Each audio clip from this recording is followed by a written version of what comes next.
ദൈവനാമത്തിന് മഹത്വമുണ്ടാകട്ടെ. ഇന്ന് ജൂൺ മാസം 3-ാം തീയതിയാണ്. ഇന്ന് നമ്മുടെ ധ്യാനത്തിനായിട്ട് നാം തിരഞ്ഞെടുത്തിരിക്കുന്നത് സംഖ്യാപുസ്തകം 33-ാമത്തെ അധ്യായമാണ്. ഈ അധ്യായത്തിലേക്ക് നാം തിരിയുന്നതിന് മുൻപ് എല്ലാ ശ്രോതാക്കൾക്കും കർത്താവായ യേശു ക്രിസ്തുവിൻ്റെ നാമത്തിൽ സ്നേഹവന്ദനവും ശുഭദിനാശംസകളും നേരട്ടെ. ഈ 33-ാമത്തെ അധ്യായം രസകരമായൊരു അധ്യായമാണ്. കാരണമെന്ന് പറയുന്നത് ഇസ്രായേൽ മക്കളുടെ ഏതാണ്ട് 40 വർഷത്തെ പ്രയാണത്തിൻ്റെ ഒരു ലഘുചരിത്ര സമ്മറിയാണ് ഈ അധ്യായത്തിൽ നൽകിയിരിക്കുന്നത്. തുടങ്ങുന്ന തന്നെ മോശയുടെയും അഹരോൻ്റെയും കൈക്കീഴിൽ ഗണം ഗണമായും ഇസ്രായേൽ ദേശത്തു നിന്നും പുറപ്പെട്ട ഇസ്രായേൽ മക്കളുടെ പ്രയാണങ്ങളാവിത്. അപ്പോൾ ഇസ്രായേൽ മക്കൾ ഇസ്രായേലിൽ നിന്നും പുറപ്പെട്ടത് മുതലുള്ളതായിരിക്കുന്ന പ്രയാണയാത്ര, അതിൻ്റെ ഒരു ചരിത്രമാണ് ഇവിടെ എല്ലാ സ്ഥലങ്ങളിൽ. അങ്ങനെ അങ്ങോട്ട് പറഞ്ഞു പോകുമ്പോൾ അവർ എഴുതി വെച്ചു. അത് എന്താ എഴുതി വെച്ചത്? ഓരോരോ സ്ഥലങ്ങളിൽ ചെല്ലുന്നതായിരിക്കുന്ന സുക്കോത്തിൽ നിന്ന് യാത്ര പുറപ്പെട്ടു, ഏഥാനിൽ പാളയം ഇറങ്ങി, ഏഥാനിൽ നിന്ന് പുറപ്പെട്ടു, ബാലസഫൂറിനെതിരെയുള്ള പീഹൂരത്തിന് തിരിഞ്ഞു വന്നു, മിഗ്ദോലിന് കിഴക്ക് പാളയം ഇറങ്ങി, പീഹൂരിനടുത്ത് കിഴക്ക് പുറപ്പെട്ട കടലിൻ്റെ നടുവിൽ കൂടി മരുഭൂമിയിൽ കടന്നു, ഏഥാ മരുഭൂമി 3 ദിവസത്തെ വഴി നടന്നു. പിന്നെ അവർ മാറയിൽ ചെന്നു, മാറയിൽ നിന്ന് ഏലീമിൽ ചെന്നു. ഇങ്ങനെ ഓരോ ചരിത്രങ്ങളാണ് പറഞ്ഞിരിക്കുന്നത്. എന്നാൽ ഇത് പറയുന്നതായിരിക്കുന്ന സമയത്ത് എടുത്തു പറയുന്ന ചില സംഭവങ്ങളുണ്ട്. ഓരോ സ്ഥലത്തും സംഭവങ്ങൾ സംഭവിച്ചിട്ടുണ്ട്. ചിലയിടത്ത് വെള്ളമില്ലാതെ വന്നു, ചിലയിടത്ത് ആഹാരമില്ലാതെ വന്നു, ചിലയിടത്ത് വേറെ പ്രയാസങ്ങൾ വന്നു. എന്നാൽ ഇവരെ മാറയിൽ നിന്ന് പുറപ്പെട്ടു ഏലീമിലെത്തി. ഏലീമിൽ 12 നീരുറവും 70 ഈത്തപ്പനയും ഉണ്ടായിരുന്നത് കൊണ്ട് അവർ അവിടെ പാളയം ഇറങ്ങി. അതെടുത്ത് പറഞ്ഞിട്ടുണ്ട്. മറ്റു സ്ഥലങ്ങളിൽ എന്തുകൊണ്ട് അവിടെ പാളയം ഇറങ്ങിയെന്ന് പറഞ്ഞിട്ടില്ല. ഏലീമിൽ പാളയം ഇറങ്ങുവാനുള്ളതായിരിക്കുന്ന കാരണം എന്ന് പറയുന്നത് അവിടെ ഈത്തപ്പനകളും നീരുറവും ഉണ്ടായിരുന്നു. അതെ, 70 ഈത്തപ്പനയും 12 നീരുറവും. ഓരോ ഗോത്രത്തിനും വെള്ളം കുടിക്കാനായിട്ട് ഓരോ നീരുറവ് പോരെ. മറ്റിടത്ത് എല്ലാം കൂടി ഒരു നീരുറവാണ്. ആ ഒരു നീരുറവിൽ ഈ 22 ലക്ഷം ആളുകൾക്ക് വെള്ളം കുടിക്കാനുള്ളതായിരിക്കുന്ന വെള്ളം മുഴുവൻ അവിടെ നിന്ന് എടുക്കണം. അപ്പോൾ എന്തൊരു തിക്കും തിരക്കും കാണും. നമുക്കറിയില്ലേ, ചെറിയ 10-100 പേര് മാത്രമുള്ളതായിരിക്കുന്ന ഒരു സ്ഥലത്ത് പോലും എന്തൊരു തിക്കും തിരക്കുമാണ്. ബസ് വന്ന് നിൽക്കുമ്പോൾ എന്തൊരു തിക്കും തിരക്കുമാണ് കയറാൻ. റേഷൻ കടയിൽ ചെന്നാൽ എന്ത് തിക്കും തിരക്കുമാണ്. ഇലക്ഷൻ പോയാലും തിക്കും തിരക്കുമാണ്.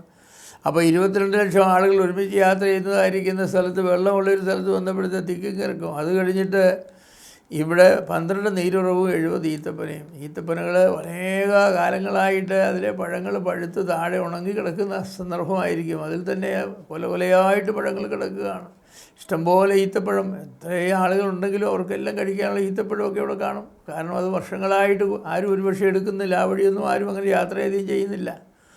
അതുകൊണ്ട് ദൈവാത്മാവ് അത് രേഖപ്പെടുത്തി. കാരണം ഇസ്രായേൽ മക്കൾക്ക് അനുഗ്രഹത്തിൻ്റെ ഒരു കാര്യമായിട്ട് അവർ അവിടെ കണ്ടു. എന്നാൽ ദീർഘകാലം അവിടെ പാളയമടിച്ച് താമസിക്കുവാൻ ദൈവം അവരോട് പറഞ്ഞില്ല.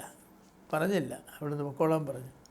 ചില സമയങ്ങളിൽ അങ്ങനെയാണ്. നമുക്കിഷ്ടമുള്ളതും നമുക്ക് താല്പര്യമുള്ളതുമായിരിക്കുന്ന ചില സ്ഥലങ്ങളിൽ നമ്മൾ വരും. ഇവിടെ നല്ലതാണെന്ന് വിചാരിച്ച് ഇവിടെ താഴ്വടിക്കാൻ സമ്മതിച്ചാൽ ദൈവം സമ്മതിക്കില്ല. കാരണം നമ്മുടെ ലക്ഷ്യമെന്ന് പറയുന്നത് നീരുറവുകളും ഈത്തപ്പനയും ഉള്ളതായിരിക്കുന്ന ഒരു പട്ടണം കണ്ടിട്ട് അവിടെ താമസിക്കുക എന്നുള്ളതല്ല. ഇവരുടെ ലക്ഷ്യമെന്ന് പറയുന്നത് കനാൻ നാട്ടിലേക്ക് പോവുക, ദൈവം അബ്രഹാമിന് വാഗ്ദത്തം ചെയ്തതായിരിക്കും ദേശം കൈവശമാക്കുക എന്നുള്ളതാണ്. അതിനുശേഷം അവരവിടെ നിന്ന് മുന്നോട്ട് പോയി, ഓരോ സ്ഥലങ്ങളിൽ നിന്ന് മുന്നോട്ട് പോയി. അങ്ങനെ ആയിട്ട് എരിഹോവിനെതിരെ യോർദാൻ അരികെയുള്ള മോവാബ് സമഭൂമിയിൽ വെച്ച് യഹോവ മോശയോട് പറഞ്ഞത് എന്താണ്? നീ ഇസ്രായേൽ മക്കളോട് പറയേണ്ടത് എന്തെന്നാൽ, നിങ്ങൾ യോർദാൻ അക്കരെ കനാൻ ദേശത്തേക്ക് കടന്ന ശേഷം ദേശത്തിലെ സകല നിവാസികളെയും നിങ്ങളുടെ മുമ്പിൽ നിന്ന് നീക്കിക്കളയണം. അവരുടെ വിഗ്രഹങ്ങളെയും ബിംബങ്ങളെയും എല്ലാം തകർത്ത് അവരുടെ സകല പൂജാഗിരികളെയും നശിപ്പിച്ച് കളയണം. നിങ്ങൾ ദേശം കൈവശമാക്കി അതിൽ കുടിപാർക്കണം. അപ്പോൾ പറഞ്ഞു, നിങ്ങൾ ഇനി കനാനിലേക്ക് പ്രവേശിക്കാൻ പോവുകയാണ്. കനാനിലേക്ക് നിങ്ങൾ പ്രവേശിക്കുന്നതായിരിക്കുന്ന സമയത്ത് ചെയ്യേണ്ട ഒരു കാര്യമുണ്ട്. എന്താണ്? ആ ദേശത്തിൻ്റെ ആത്മീക ശുദ്ധീകരണം നിങ്ങൾ നടത്തണം. ഒരാത്മീക ശുദ്ധീകരണം, ഒരു സ്പിരിച്വൽ ക്ലാൻസിങ്. വിഗ്രഹങ്ങളെ മുഴുവനും നിങ്ങൾ തകർക്കണം. വിഗ്രഹങ്ങളെ പ്രതിഷ്ഠിച്ചിരിക്കുന്ന ക്ഷേത്രങ്ങൾ തകർക്കണം. അതിലെ ബലിപീഠങ്ങളെ നിങ്ങൾ തകർക്കണം. അങ്ങനെ ഒരു വലിയ ശുദ്ധീകരണം നടത്തണം. എന്നിട്ട് അവിടെയുള്ളതായിരിക്കുന്ന ജനങ്ങളുമായിട്ട് നിങ്ങൾ മിക്സ് ചെയ്യരുത്, നിങ്ങൾ മിങ്കിൾ ചെയ്യരുത്. കാരണം അവരുടെ സംസ്കാരം നിങ്ങളുടെ മക്കളും പഠിക്കും. അത് നിങ്ങൾക്ക് നാശമായി തീരും. ദൈവം പലപ്പോഴും നമ്മളെ രക്ഷിച്ച് നമ്മളെ പുതിയ സ്ഥലങ്ങളിലേക്ക് ദൈവത്തിൻ്റെ പരിപാടികളുടെ ഭാഗമായിട്ട് നമ്മളെ കൊണ്ടുപോകുമ്പോൾ നമുക്കുണ്ടാകുന്നതായിരിക്കുന്ന വലിയ ഒരു ടെംപ്റ്റേഷൻ, പ്രലോഭനമെന്ന് പറയുന്നത് നാം എത്തിച്ചേരുന്നതായിരിക്കുന്ന ദേശത്തെ ജനങ്ങളുമായിട്ട് താതാത്മ്യം പ്രാപിക്കുക എന്നുള്ളതാണ്. കാരണം ജീവിക്കാൻ ഏറ്റവും സൗകര്യം അതാണ്. ഇവിടെ ചെന്ന് ചേരുന്ന അവിടുത്തെ ആളുകളുമായിട്ട് താതാത്മ്യം പ്രാപിച്ചാൽ നാം അധികം അറിയപ്പെടുകയില്ല എന്ന് മാത്രമല്ല, അവർ നമ്മോട് സ്നേഹമായിട്ട് പെരുമാറും. പക്ഷേ ദൈവത്തിന് അവർ ഇസ്രായേലിനെ കുറിച്ചുള്ളതായിരിക്കുന്ന ആഗ്രഹം അവർ ചെല്ലുന്ന ദേശത്തെ ആളുകളുമായിട്ട് താതാത്മ്യം പ്രാപിച്ച് ജീവിക്കണമെന്നുള്ളതല്ല. പിന്നെ വളരെ വ്യക്തമായിട്ട് അവരോട് പറഞ്ഞത് എന്താണ് പറഞ്ഞത്? ദേശത്തിലെ നിവാസികളെയും നിങ്ങളുടെ മുൻപിൽ നിന്ന് നീക്കിക്കളയണം, അവരുടെ വിഗ്രഹങ്ങളെയും ബിംബങ്ങളെയും എല്ലാം തകർത്ത് അവരുടെ സകല പൂജാഗിരികളെയും ക്ഷേത്രങ്ങളെയും നിങ്ങൾ ഉടച്ചു കളയണമെന്നാണ്. എൻ്റെ പ്രിയമുള്ളവരെ, എന്തുകൊണ്ടാണ് ദൈവം അങ്ങനെ പറഞ്ഞതെന്ന് ചോദിച്ചാൽ, അങ്ങനെയുള്ള തെറ്റായിരിക്കുന്ന കാര്യങ്ങൾ അവിടെ നിൽക്കുന്നിടത്തോളം കാലം അതിൻ്റെ സ്വാധീനം ദൈവജനത്തിൻ്റെ മേൽ വരും. നമ്മൾ വസിക്കുന്നതായിരിക്കുന്ന ദേശം കനാൻ നാട് ഇസ്രായേലിന് കൊടുത്തതുപോലെ നമുക്കൊന്ന ഒരു ദേശമൊന്നുമല്ല. നമ്മളുടെ ജാതികളായിരിക്കുന്ന ആളുകളുടെ മധ്യയാണ് വസിക്കുന്നത്. ഇസ്രായേൽ മക്കളോട് അവരെ നീക്കിക്കളഞ്ഞ പോലെ നീക്കിക്കളയാനും ദൈവം നമ്മോട് പറഞ്ഞിട്ടില്ല. പക്ഷേ അവരുടെ സുവിശേഷം പറയാൻ നമ്മോട് പറഞ്ഞിട്ടുണ്ട്, അവരെ കർത്താവിനെക്കുറിച്ച് അവരോട് പറയണമെന്ന് പറഞ്ഞിട്ടുണ്ട്. എന്നാൽ വേർപാട് പാലിക്കണമെന്നുള്ളത് നമ്മോടുമുള്ള ദൈവത്തിൻ്റെ വ്യക്തമായ കൽപ്പനയാണ്. നിങ്ങൾ വേർപാട് പാലിക്കുക, അവരുടെ ഇടയിൽ നിന്നും പുറപ്പെട്ട് വേർപെട്ടിരിക്കുക എന്നുള്ളത് ദൈവത്തിൻ്റെ കൽപ്പനയാണ്.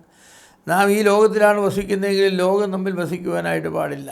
അതെ, പലപ്പോഴും അതാണ് സംഭവിക്കുന്നത്. വിജാതികളായ ആളുകളുമായി നാം അമിതമായ പരിചയവും സുഹൃത്ത് ബന്ധവും സ്ഥാപിക്കുമ്പോൾ നാം ആഗ്രഹിക്കാത്തതായിരിക്കുന്ന പരിചയങ്ങൾ ആപത്തിലേക്ക് നമ്മെ നടത്തും, നമ്മുടെ മക്കളെ അതിലേക്ക് നടത്തും. ദീന ദേശത്തിലെ കന്യകമാരെ കാണാൻ പോയതിൻ്റെ ഭവിഷ്യത്ത് എന്താണെന്ന് നമുക്കറിയാം. അതുപോലെയുള്ള ഭവിഷ്യത്തുകൾ സംഭവിക്കും.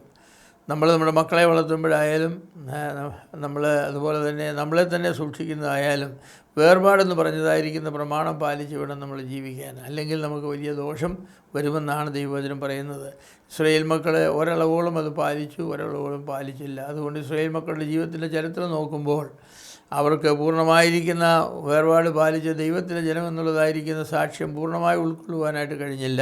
അതുകൊണ്ട് അവരുടെ തലമുറകളൊക്കെ വളരെ തെറ്റിപ്പോകുവാനായിട്ടിടയായി. പ്രിയമുള്ളവരെ, അത് നമുക്ക് സംഭവിക്കാതിരിക്കുവാൻ നമുക്ക് ശ്രദ്ധിക്കാം, വേർപാട് പാലിക്കാം. അന്യ മതങ്ങൾ, അന്യ ആരാധനാക്രമങ്ങൾ, അന്യ ഉപദേശ രീതികൾ, ഇവയോടൊക്കെ നാം പൂർണ്ണമായിട്ട് വേർപാട് പാലിച്ച് ജീവിക്കേണ്ടത് ആവശ്യമാണ്.